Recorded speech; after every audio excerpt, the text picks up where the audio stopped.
الحمد لله رب العالمين والصلاة والسلام على سيد الأنبياء والمرسلين وعلى آله وأصحابه أجمعين أما بعد فأعوذ بالله من الشيطان الرجيم بسم الله الرحمن الرحيم إن أولياؤه إلا المتقون صدق الله العلي العظيم وصدق رسوله النبي الكريم۔ انتہائی احترام و عقیدت کے ساتھ حضور سید المرسلین خاتم الانبیاء شفیع المذنبین رحمت للعالمین خاتم المعصومین راحت العاشقین صلی اللہ تعالی علیہ وآلہ واصحابہ وبارک وسلم کی بارگاہ میں اپنی غلامی کا ثبوت دیں اور جس طریقے سے میں پڑھا ہوں میرے ساتھ مل کر حضور دل کے ساتھ نذران محبت پیش کریں۔ الصلاة والسلام علیک یا رسول اللہ، الصلاة والسلام علیک یا رسول اللہ، الصلاة والسلام علیک یا حبیب اللہ، الصلاة والسلام علیک یا حبیب اللہ، الصلاة والسلام علیک یا نبی اللہ، الصلاة والسلام علیک یا نبی اللہ، وعلی آلک واصحابک یا نور اللہ، صلی اللہ تعالی علیہ وسلم۔ برادر اعلیٰ حضرت علامہ حسن رضا خان بریلوی علیہ الرحمہ سرکار غریب نواز کی شان میں یوں فرماتے ہیں: خواجہ ہند کو دربار ہے اعلیٰ تیرا، کبھی محروم نہیں مانگنے والا تیرا، ہے تیری ذات عجب بحر حقیقت پیارے، کسی تیراک نے پایا نہ کنارہ تیرا، محی الدین غوث ہے اور خواجہ معین الدین ہے، اے حسن کیوں نہ ہو محفوظ عقیدہ تیرا۔ دوستان محترم، آج کا یہ سنی اجتماع سلطان الہند عطائے رسول محسن اعظم فی الہند سیدنا معین الملت والدین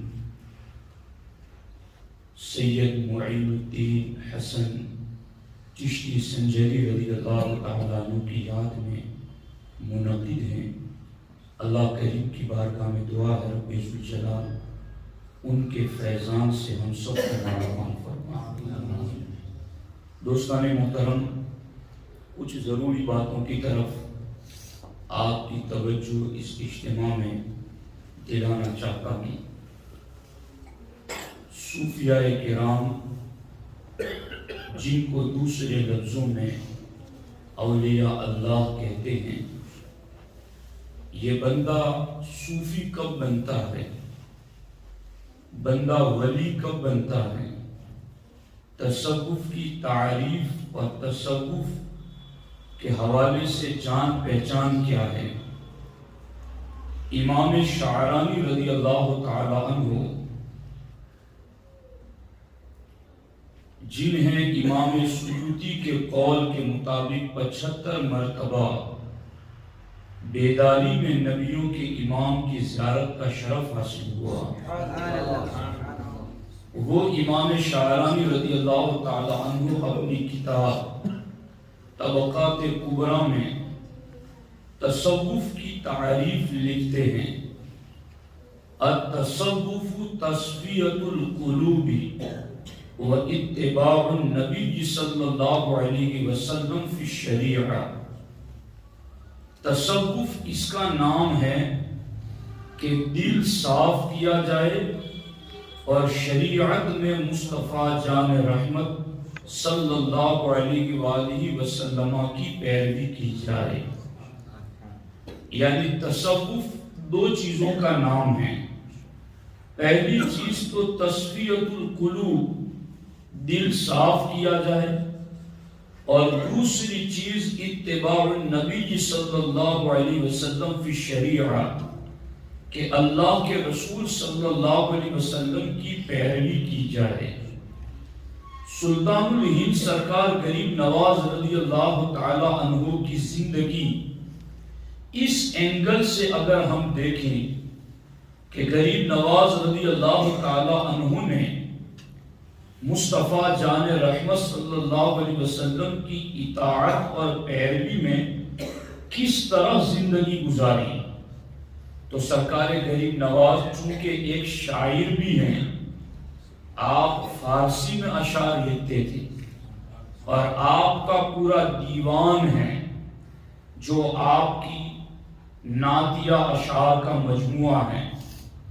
غریب نواز اپنے لیے روحانیت کی ترقی کے لیے، روحانیت کی بلندی اور روحانیت کے درجات کو طے کرنے کے لیے نبی کی پیروی کرنا کتنا لازم اور ضروری سمجھتے تھے، اس کا اندازہ غریب نواز کے اس شعر سے آپ لگائیں. سلطان الہند فرماتے ہیں، عروج جاں معین بر اوج او ادنا بجز متابعت مصطفیٰ نمی بینم. غریب نواز کہتے ہیں معین الدین عروج جاں بر اوج او ادنا، کہ او ادنا کی بلندیوں تک روح کو پہنچانا. او ادنا کسے کہتے ہیں؟ ہمارے نبی علیہ السلام جب معراج پر تشریف لے گئے تو ساتوں آسمان کے اوپر سدرۃ المنتہا ہے، اور ساری مکانی دنیا کو چھوڑ کر ہمارے نبی جب لا مقام داخل ہوئے تو اللہ رب العزت نے ہمارے نبی کو اپنی خاص رحمتوں کا قرب دینا چاہا. تو اللہ رب العزت نے فرمایا فَكَانَ قَابَ قَوْسَيْنِ أَوْ أَدْنَىٰ، کہ میں اور میرا محبوب ان دو کے درمیان صرف 2 کمانوں کا فاصلہ رہا، او ادنا بلکہ اس سے بھی کم. یعنی نبیوں کے امام کو جو اللہ کا سب سے بڑا قرب ملا، اس قرب کو قرآن او ادنا کے لفظوں سے ذکر کرتا ہے کہ نبی کو قرآن کی روشنی میں سب سے بڑا جو قرب اللہ کا ملا، اس مقام کو او ادنا کہتے ہیں. اب غریب نواز کی بات سنو. غریب نواز کہتے ہیں عروج جاں معین بر اوج او ادنا، اے معین الدین اگر او ادنا کی بلندی تک اپنی روح کو تم پہنچانا چاہتے ہو بجز متابعت مصطفیٰ نمی بینم، تو یہ نبی کی پیروی کے بغیر ممکن ہی نہیں ہے. اب یہاں غریب نواز نے تو خلاصہ ہی کر دیا، کیونکہ اس مسئلے میں جس باریکی کی طرف میں علماء کی توجہ دلانا چاہتا ہوں، یہ سوچیں گے اس پر کہ جہاں جبریل نہ جا سکے سدرہ سے اوپر، تو سوال یہ پیدا ہوتا ہے کہ غوث الاعظم دستگیر کو قندیل نورانی اور شہباز لامکانی کہا جاتا ہے.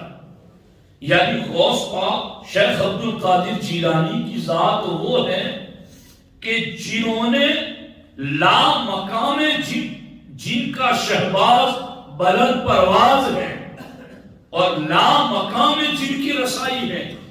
تو سوال یہ پیدا ہوا کہ کیا غوث پاک جبریل سے افضل ہے؟ جبریل تو پیچھے رہ گئے تو غوث پاک آگے کیسے گئے؟ تو امام احمد رضا نے اس کا جواب دیتے ہوئے فتاوی رضویہ شریف میں لکھا کہ غوث پاک جو گئے ہیں لامکاں میں، اور غوث پاک نے کندھا دیا نبی کے قدموں میں، تو وہ جسمانی طور پر نہیں، وہ روحانی طور پر. اور جبریل سدرہ سے اوپر نہ جا سکے، وہ جسمانی طور پر نہ جا سکے. روحانی طور پر ولیوں کی رسائی سدرہ کیا لامکان تک بھی ہوتی ہے. اور اعلیٰ حضرت نے تو اس میں لکھا ولی تو ولی ہیں جو مومن وضو کر کے سوتا ہے، اللہ اس کی روح کو بھی عرش کا قرب نصیب کر دیتا ہے. تو غوث پاک وہاں تک گئے تو اس کا یہ جواب دینا پڑا کہ وہ جسمانی طور پر نہیں، روحانی طور پر. مگر غریب نواز نے تو اپنے شعر ہی میں اس کا خلاصہ دے دیا کہ عروج جان، روح کی رسائی، روح کی پہنچ، روح کو پہنچانا. یعنی غریب نواز نے یہاں خلاصہ شعر ہی میں دے دیا کہ او ادنا کی بلندی تک جس رسائی کی میں بات کر رہا ہوں وہ جسمانی نہیں، روحانی رسائی کی بات کر رہا ہوں. اور اب غور کریں، ولیوں کے درجے ہیں، ان درجوں میں یہ درجہ ہے کہ ولی کی روح کو او ادنا کا قرب مل جائے. میں بتا چکا او ادنا کس کو کہتے ہیں. او ادنا کا قرب مل جائے ولی کی روح کو تو سرکار غریب نواز کہتے ہیں بجز مطابعت مصطفیٰ نمی بینم، یہ اتنی بلندی روح کو اگر مل سکتی ہے تو نبی کی پیروی ہی کے ذریعہ مل سکتی ہے. نبی کی پیروی چھوڑ کر بلندی نہیں ملتی ہے. اور سرکار غریب نواز آگے لکھتے ہیں گر عروج جاں معین با یدت پر فلک در رکاب خواجہ لولاک می باید شدن. فرماتے ہیں اے معین الدین، اگر تجھے فلک اعلیٰ تک اپنی روح کو پہنچانا ہے، گر عروج جاں معین، اے معین الدین گر عروج جاں با یدت بر فلک، اگر تم فلک اعلیٰ، فلک اعلیٰ مانے سب سے آخری درجے کا اونچا آسمان، ساتواں آسمان، بر فلک گر عروج جاں معین، اے معین الدین اگر تم اپنی روح کو بایدت بر فلک، سب سے اونچے آسمان تک پہنچانا چاہتے ہو اپنی روح کو، در رکاب خواجہ لولاک می باید شدن، تو وہاں تک تمہاری روح کی رسائی اس وقت ہو سکتی ہے جب تم خواجہ لولاک مصطفیٰ جان رحمت کے قدم با قدم چلنا شروع ہو جاؤ. آگے لکھتے ہیں عروج نیست میسر بر اوج او ادنا، مگر بپیروی مقتدائے عالم غیر. آپ لطف محسوس نہیں کر رہے ہیں لیکن یہ علماء لطف محسوس کر رہے ہیں کہ میں کس جہان کی بات کر رہا ہوں.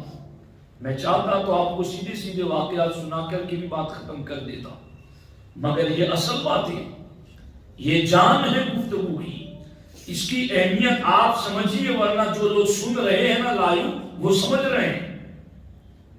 سرکار غریب نواز کیا فرماتے ہیں؟ عروج نیست میسر بر اوج او ادنا، کہ او ادنا کی بلندی تک پہنچنا یہ ممکن نہیں ہے مگر بپیروی مقتدائے عالم غیب، مگر غیب کے جاننے والے نبی کی پیروی کے ذریعہ ممکن ہے. یعنی ان تینوں اشعار کا نتیجہ یہی نکلا کہ اگر تمہیں اپنی روح کو او ادنا کی بلندی تک پہنچانا ہے، اگر تمہیں اپنی روح کو ساتویں آسمان کی بلندی تک پہنچانا ہے، اگر تم اپنی روح کو عالم روحانیت میں خدا کی رحمتوں کا قرب دینا چاہتے ہو، تو یہ سارا روحانیت کا قرب اللہ نے صرف ایک چیز میں رکھا ہے جسے مصطفیٰ کی اطاعت کہتے ہیں، جسے مصطفیٰ کی پیروی کہتے ہیں. مصطفیٰ کا حکم ماننا یہی وہ چیز ہے جو روح کو پرواز کے پر لگا دیتی ہے. دوستان محترم، اب اس سلسلے میں مزید مشکل باتیں کرنے سے پہلے میں آپ کو سلطان الہند سرکار غریب نواز رضی اللہ تعالیٰ عنہ کی جو اطاعت کا معاملہ تھا، پیروی کا معاملہ تھا نبی علیہ السلام کی، وہ کس درجے کا ان کا معاملہ تھا۔ اللہ اکبر۔ دلیل العارفین کتاب کا نام ہے، اور یہ کتاب لکھی ہے خواجہ قطب الدین بختیار کاکی علیہ الرحمہ نے، اور وہ مرید اور خلیفہ ہیں سرکار غریب نواز کی، اور وہ ایسے مرید ہیں جو 20 سال تک اپنے پیر کی خدمت میں رہے، اور 20 سال تک پیر کی خدمت میں رہ کر پیر کو کیسا دیکھا وہ کتاب میں لکھا۔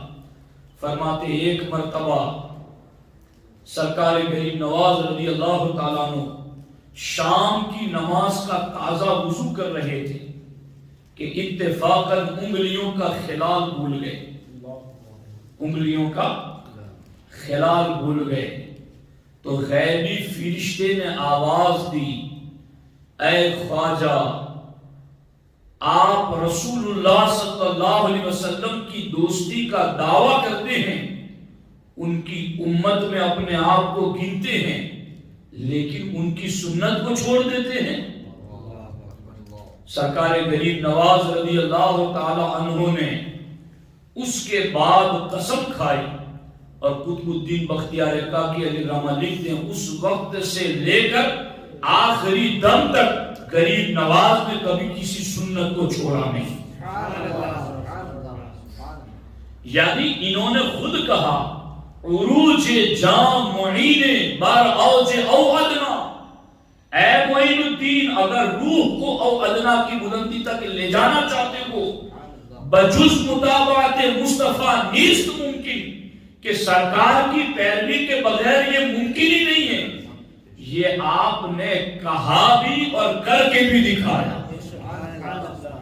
کہ خواجہ قطب الدین بختیار کاکی علیہ الرحمہ فرماتے ہیں کہ خواجہ پاک نے اس وقت قسم کھائی، اور قسم کھا کر کہا آج کے بعد میں کبھی سنت نہیں چھوڑوں گا، اور خواجہ قطب الدین بختیار کاکی فرماتے ہم نے دیکھا کہ آخری دم تک سرکار غریب نواز نے کبھی کسی سنت کو چھوڑا نہیں۔ آپ اندازہ لگائیں۔ تو غریب نواز سے محبت کرنے والوں یہ ہیں غریب نواز کی زندگی۔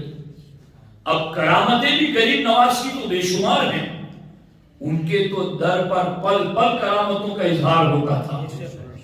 وہ تو اونٹوں کو بٹھا دے تو راجے کے کارندے بھی اٹھا نہ سکے، وہ تو کوزہ بھیج دے تو انا ساگر اس میں بھرا ہے۔ ان کی کرامتوں کا ایک لمبا تسلسل ہے، اور میں اس سلسلے میں مولانا مبارک صاحب چونکہ آپ المعتقد پڑھے ہوں گے، تو یہ جو انا ساگر کا معاملہ ہے کہ کوزے میں انا ساگر بھر گیا، تو یہ چیز ہے کہ انا ساگر کا پانی جتنا تھا اتنا ہی ہو اور کٹورا جتنا تھا اتنا ہی رہے، تو یہ محال عقلی ہے کہ پورا سمندر اس میں سما جائے، اور یہی وہ محال عقلی ہے جس کے بارے میں سرکار اعلیٰ حضرت نے لکھا کہ عقائد کی 4 دلیلیں ہیں، اور ان میں کتاب و سنت، سواد اعظم اور عقل صحیح، اور جہاں ایک حیثیت سے سواد اعظم کو اقوال ادلہ کہا، وہیں پر عقل صحیح کو بھی اقوال ادلہ کہا۔ تو کوئی بھی اسلامی عقیدہ اور نظریہ عقل کے خلاف نہیں ہے، مگر یہ چیز کہ انا ساگر پورے کا پورا ایسا ہی رہے اور کوزا ہی لگے اور یوں آ جائے، تو یہ محال عقلی ہے، عقلاً ایسا محال ہے۔ لیکن اب اس کا کیا مطلب؟ انا ساگر آ تو گیا، بال یقین آ گیا، تو اس کا مطلب یہی ہے کہ سرکار غریب نواز کے حکم پر اللہ رب العزت نے پورے انا ساگر کے پانی کو کوزے کے برابر کر دیا۔ اور یہی توجہ ہے نا آپ کی، میں سیر کرا دوں اب آپ کو کسی اور جہان کی۔ یہ دیکھو یہاں پر کہ عالم عارف اس کا اور عوام کا کیا مطلب فرق رہتا ہے۔ اللہ اکبر، اللہ اکبر، اللہ اکبر۔ ایک مرتبہ شیطان اور اس کے چیلوں کے درمیان اختلاف ہوا کہ آخر عالم اور عوام ان دونوں کے درمیان فرق کیا ہے؟ تو کہا تمہیں فرق دیکھنا ہے؟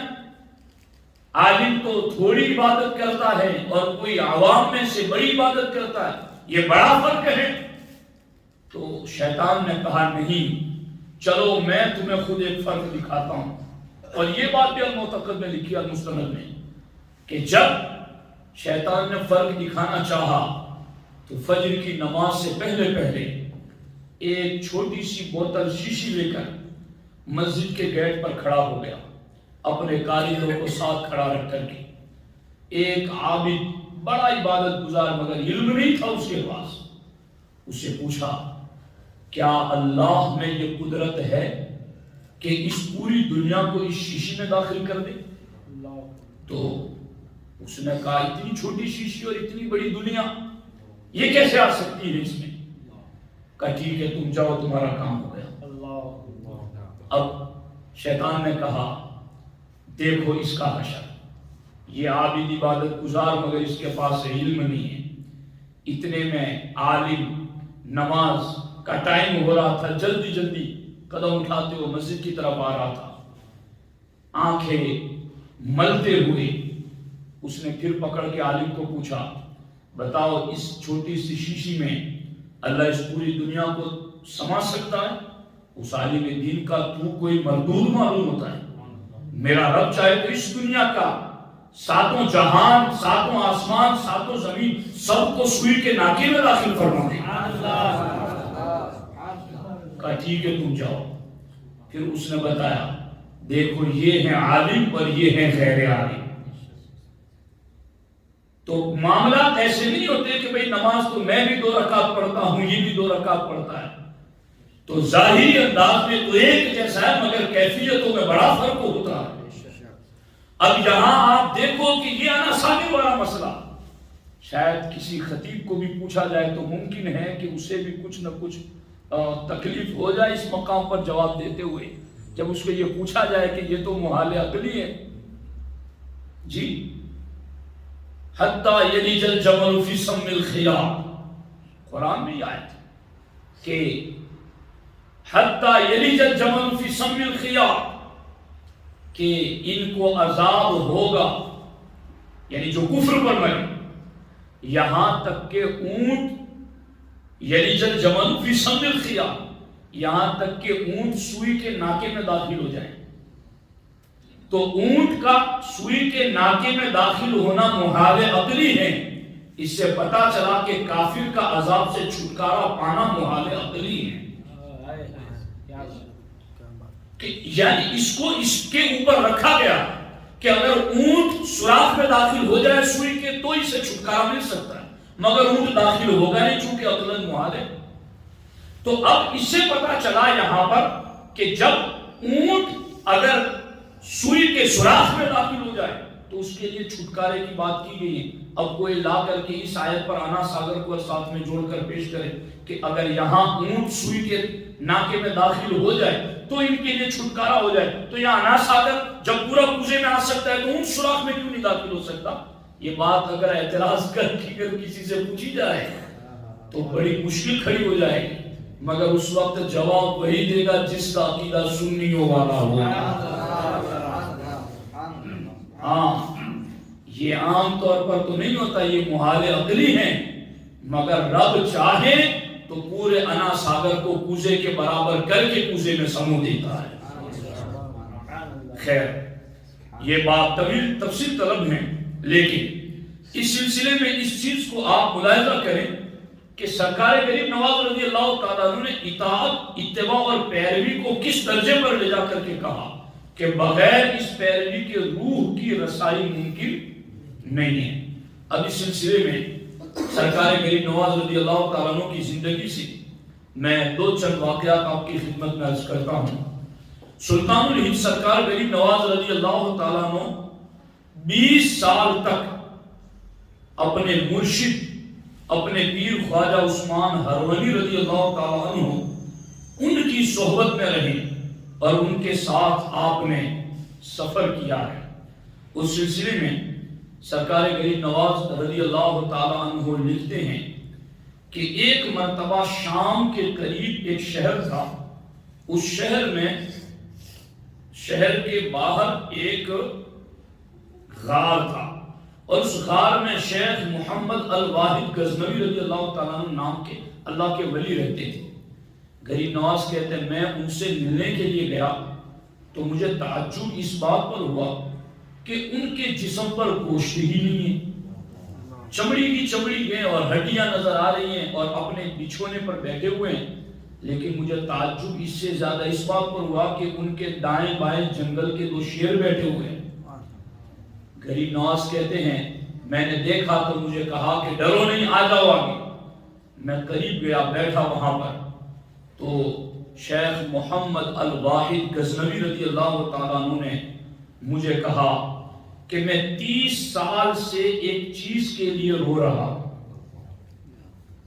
30 سال سے ایک چیز کے لیے رو رہا ہوں، اور تم یہ جو دیکھ رہے ہو کہ میرے جسم میں تمہیں گوشت نظر نہیں آتا، ہڈیاں نظر آتی ہے، تو یہ میرا گوشت پگھل کیسے گیا، میں اتنا کمزور کیسے ہو گیا؟ آج میں تمہیں راز بتانا چاہتا ہوں۔ سرکار کریم نواز رضی اللہ تعالیٰ عنہ نے فرمایا کہ آپ ضرور بتائیں کہ وہ کون سی چیز ہے جس کی وجہ سے رات دن آپ خوف میں پگھلتے رہتے ہیں اور اس قدر زیادہ آپ کا جسم دبلا پتلا اور کمزور ہو گیا ہے؟ تو اس وقت خواجہ محمد الواحد غزنوی رضی اللہ تعالیٰ عنہ ارشاد فرماتے ہیں کہ جب میں نماز ادا کرتا ہوں تو جیسے ہی نماز ادا کر لیتا ہوں پھر میں اپنے آپ کو دیکھتا ہوں اور اس کے بعد اپنے آپ کو دیکھ کر روتا ہوں کہ اگر نماز کی شرائط میں کوئی کمی رہ گئی تو کہیں ایسا نہ ہو کہ یہ نماز میرے منہ پر مار دی جائے۔ یعنی غور فرمائیں، نماز چھوڑنے والوں کا تو معاملہ ہی جدا ہے، یہاں تو بات ان کی ہو رہی ہے جو 30 سال سے رو رہے ہیں، شہر بستی انسانوں کو چھوڑ کر پہاڑ کی گھاٹی میں رکے ہوئے ہیں، نماز نہ پڑھ کر کے نہیں روتے، نماز پڑھ کر کے رو رہے ہیں۔ کس وجہ سے؟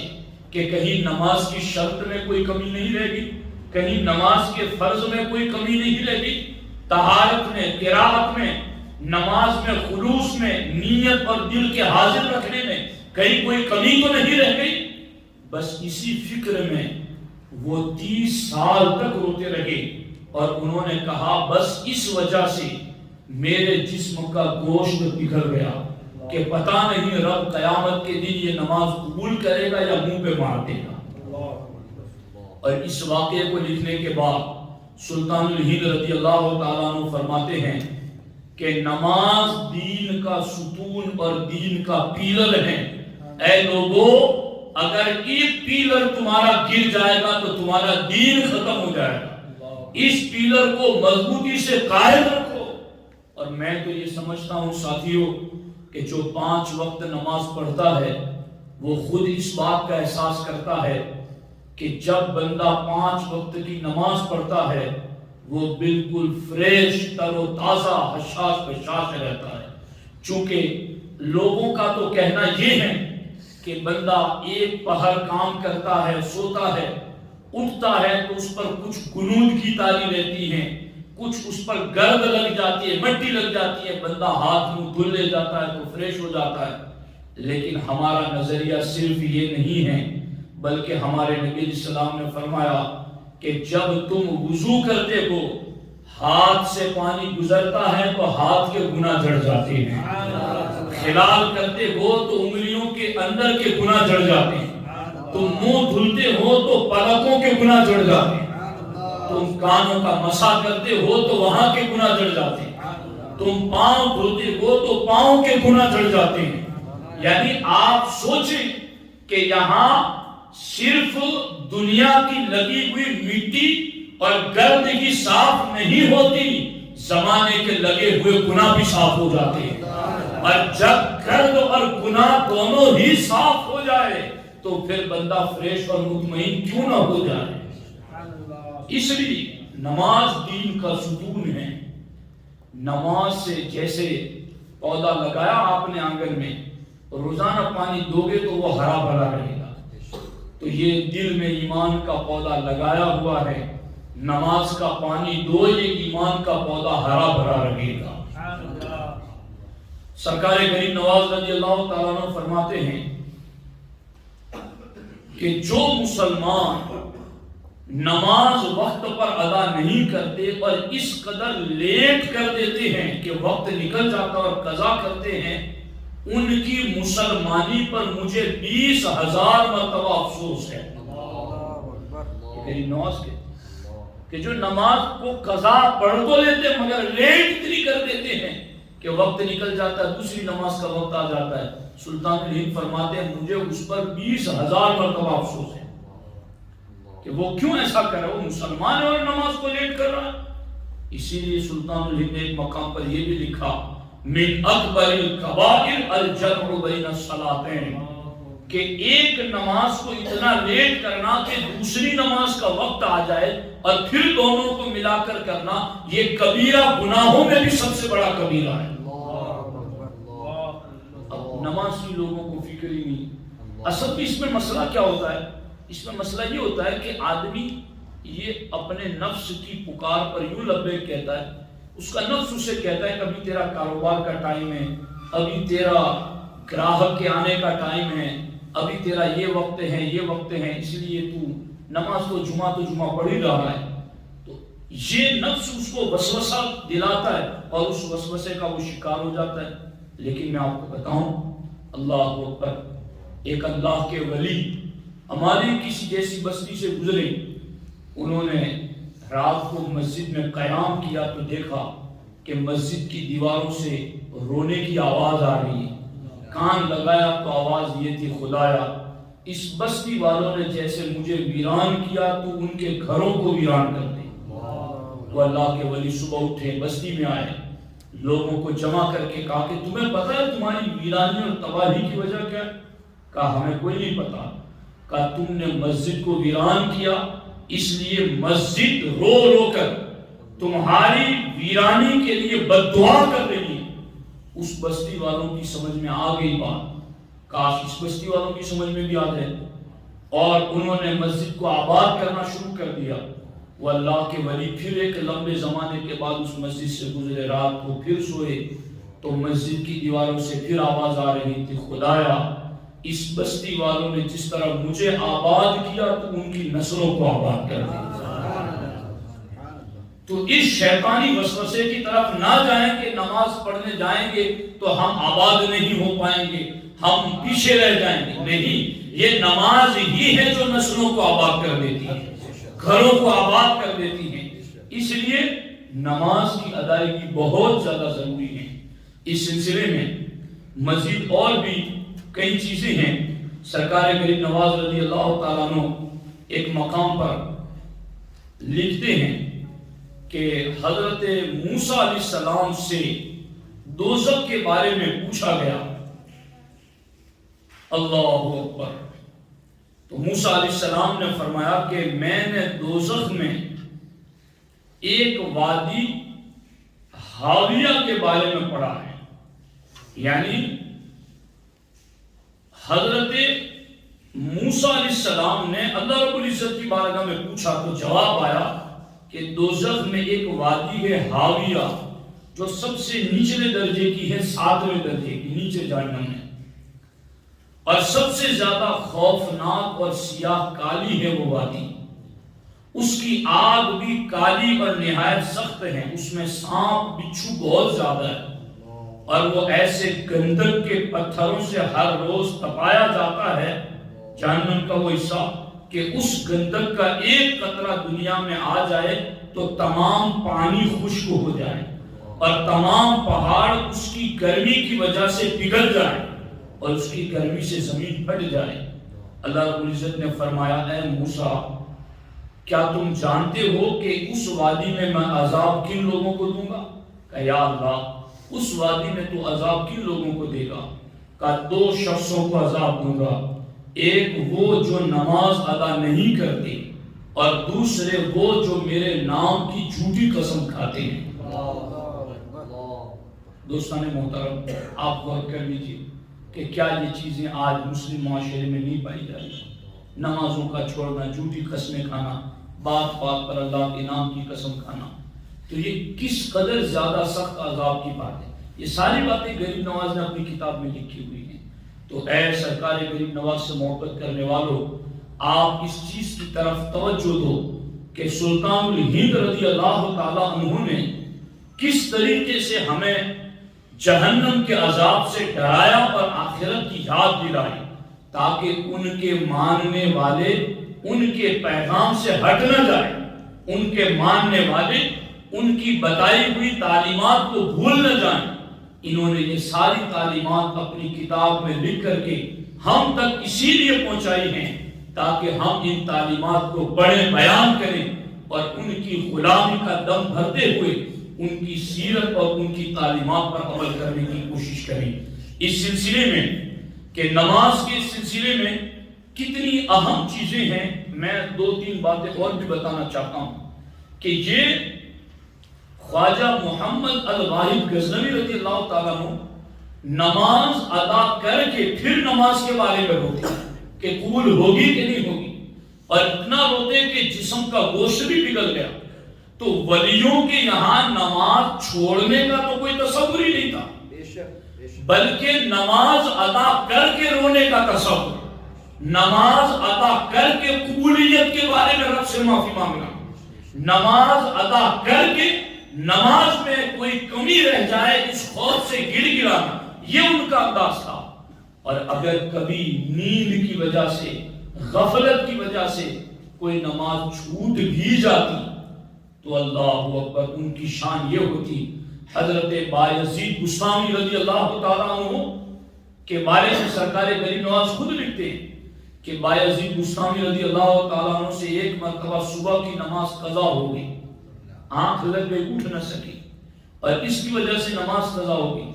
تو بایزید بستامی رضی اللہ تعالیٰ عنہ اس قدر روئے، اتنی گریہ وزاری کی اور اللہ سے اتنی معافی مانگی کہ غیب سے آواز آئی، بایزید تجھ سے بھول کر کے ایک مرتبہ نماز فجر قضا ہو گئی، مگر تم اتنا رو رہے ہو، لو ہم نے تمہیں اس قدر رونے اور گر گرانے کی وجہ سے ہزاروں نمازوں کا ثواب عطا کر دیا۔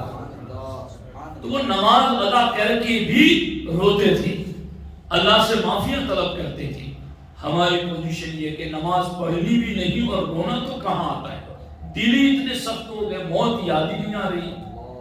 تو ان چیزوں پر غور کیجئے کہ یہ سارے معاملات مرنے کے بعد ضرور یاد آئیں کہ کاش ہم نے کسی چیخنے والی کی چیخ پر، اس کی پکار پر لبیک کہہ کر کے زندگی کو ٹھیک کر لیا ہوتا تو آج کام آ جاتا۔ نفس کے بہکاوے میں نہ آنا، موت آ جائے گی تو یہ نفس ساتھ نہیں دے گا، تمہیں اکیلے ہی قبر میں جانا ہے، جواب تم نے خود ہی دینا ہے، قبر کی اس کالی کوٹھڑی میں اکیلے جانا ہے، سارے چھوڑ کے چلے آئیں گے، جن کے لیے آج تمہیں وقت نہیں مل رہا نماز کے لیے، وہ سارے چھوڑ کے چلے آئیں گے۔ تو اس لیے آج اپنے آپ کو بیدار کرو۔ اور اس سلسلے میں 2 روایتیں اور درج کرنا چاہتا ہوں۔ حضرت سیدنا عمر بن خطاب رضی اللہ تعالیٰ عنہ نے مغرب کی نماز ادا کی۔ چونکہ مغرب کی نماز کے لیے حکم ہے کہ جیسے سورج ڈوبے اذان فوراً نماز، لیکن آپ سے تھوڑی تاخیر ہو گئی، لیٹ ہو گئی۔ افضل اور مستحب وقت مغرب کا پہلا وقت ہے کہ فوراً نماز پڑھی جائے، مگر آپ نے نماز پڑھنے کے بعد آسمان کی طرف دیکھا تو ستارے نکل آئے تھے، تو آپ نے کہا کہ یہ تو میں لیٹ ہو گیا، فوراً گھر گئے، اور گھر جا کر اتنا لیٹ ہونے کی وجہ سے ایک غلام کفارے میں آزاد کیا۔ اور حضرت ابو طلحہ غالباً صحابی رسول ہیں، ان کا ایک گنجان باغ تھا، بالکل لگا ہوا بھرا ہوا، اور عرب میں سب سے بڑا مالدار وہ سمجھا جاتا تھا جس کے پاس باغ ہوتے تھے۔ اسی لیے قرآن میں جگہ جگہ عربوں کو سمجھانے کے لیے باغوں کی مثال دی گئی۔ تو باغ اتنا گنجان باغ تھا کہ اس باغ میں سے پرندے کا نکلنا بھی مشکل تھا، اتنا لگا ہوا بھرا ہوا۔ آپ نماز ادا کر رہے تھے مسجد میں، آپ نماز ادا کر رہے تھے اپنے باغ میں، اور ایک پرندہ پھڑپھڑانے لگا، اس کو نکلنے کی جگہ نہیں مل رہی تھی، اتنا پھڑپھڑایا کہ اس صحابی رسول کو نماز میں اس پرندے کی پھڑپھڑاہٹ کا خیال آ گیا، تو جیسے ہی سلام پھیرا فوراً وہ پورا باغ اللہ کی راہ میں صدقہ کر دیا کہ اس باغ کی وجہ سے میری نماز میں اتنا دھیان اس درخت کی طرف اور پرندے کی طرف چلا گیا۔ یعنی آپ ولیوں کی پوزیشن دیکھیے، صحابہ کرام کا انداز دیکھیے کہ حالت نماز میں اگر دھیان دوسری طرف چلا جائے تو وہ اس چیز کو ہی صدقہ کر دیتے تھے۔ آج تو ہمارا بزنس، دکانیں ہماری نمازیں چھوڑوا رہا ہے، یعنی اس لیے مسجد نہیں آتے کہ دکان پر بیٹھے، اس لیے مسجد نہیں آتے کہ جاب پر ہیں، اس لیے مسجد نہیں آتے کہ تھکے ہوئے، اس لیے مسجد نہیں آتے کہ کام ہے۔ تو صحابہ کرام کا انداز دیکھو، محض نماز تو ادا کر ہی رہے تھے اپنے باغ میں، مگر پھڑ پھڑانے کی وجہ سے تھوڑا دھیان نماز سے ہٹ گیا تو اس باغ ہی کو راہ خدا میں صدقہ کر دیا، تیری وجہ سے میری نماز تجھے ہی نہیں رہنے دوں گا۔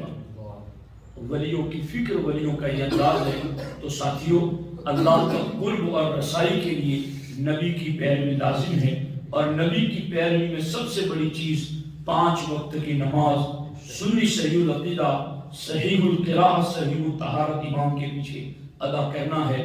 اللہ کریم کی بارگاہ میں دعا ہے رب ذوالجلال ہمیں اپنے نبی کی کامل اطاعت و فرما برداری کی توفیق عطا فرمائے۔ میں شکر گزار ہوں مولانا جابر صاحب اور یہاں کے تمام نوجوان ساتھیوں کا کہ جنہوں نے بہترین نیاز کا اہتمام کیا اور سرکار کریم نواز کی بارگاہ میں اپنی محبتوں کا نذرانہ پیش کرنے کے لیے اس پروگرام کا انتظام کیا۔ اللہ تبارک و تعالی سب کی کوششوں کو قبول فرمائیں۔ اور دوسری ایک چیز یہ بھی ہے کہ سنی دعوت اسلامی کی جانب سے جہاں تقریروں کے ذریعہ دین پھیلایا جاتا ہے، وہیں کتابوں کے ذریعہ بھی دین پھیلایا جاتا ہے۔ اور ہمارے یہاں یہ کتاب مختصر مگر بہت جامع ہے۔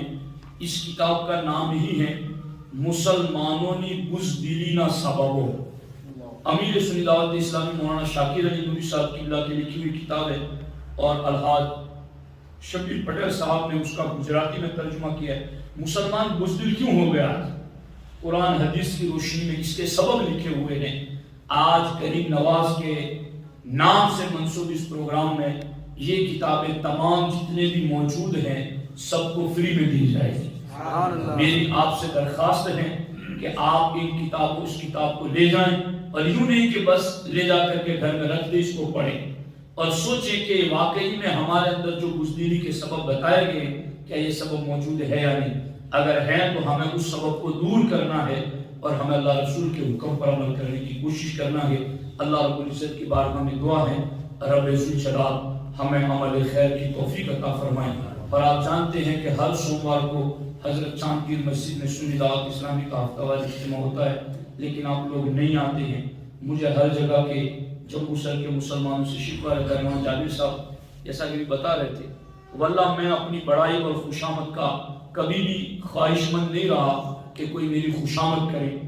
اس وقت بھی میری تاریخوں کے لیے کئی لوگوں نے پیچھے باتیں کی ہیں کہ یہ آپ مولا علی کی ولادت کا دن آتا ہے۔ ہمارے اندور کے ساتھیوں نے مسلسل فون کیے، لیکن میں نے کہا کہ مجھے جشن کریم نواز کے موقع پر یہاں رہنے کو میں نہیں آ سکتا۔ تو یوں اس طریقے سے بہت ساری جگہوں سے آج صبح کو ہم نے دارالبرکات خواجہ میں 12 بجے بیان کیا، اور اس کے بعد ظہر کی نماز کے بعد عصر سے پہلے خوشبل میں بیان کیا، اور ابھی آپ کے درمیان بیان کیا۔ تو مسلسل ہم لوگ کام میں لگے ہوئے، لیکن ایسا نہ ہو کہ چراغ جل رہا ہے اور نیچے ہی اندھیرا چھایا ہوا ہے۔ تو جموں سر کے لوگوں مجھے بہت شکوہ شکایتیں ہیں آپ لوگوں سے، باقی باتیں تو بہت ساری ہیں، مگر بہت ساری باتیں تو میں اللہ کے ذمہ کرم پر ہی چھوڑ دیتا ہوں، وہی بہتر فیصلہ کرنے والا ہے۔ لیکن جتنے آپ لوگ ہیں جڑے ہوئے ہیں، کم از کم آپ تو اجتماع کے اندر حاضری دو، اور اجتماع کے اندر آ کر کے یہ دینی تعلیمات سنو گے تو آپ میں بیداری پیدا ہوگی۔ اس لیے سوموار کی اجتماع کو آپ کسی بھی صورت میں مس نہ کریں، چھوڑیں نہیں۔ اللہ تبارک و تعالی آپ کی میری ساری دینی کوششوں کو اپنی بارگاہ میں قبول فرمائیں۔ السلام علیکم ورحمۃ اللہ وبرکاتہ۔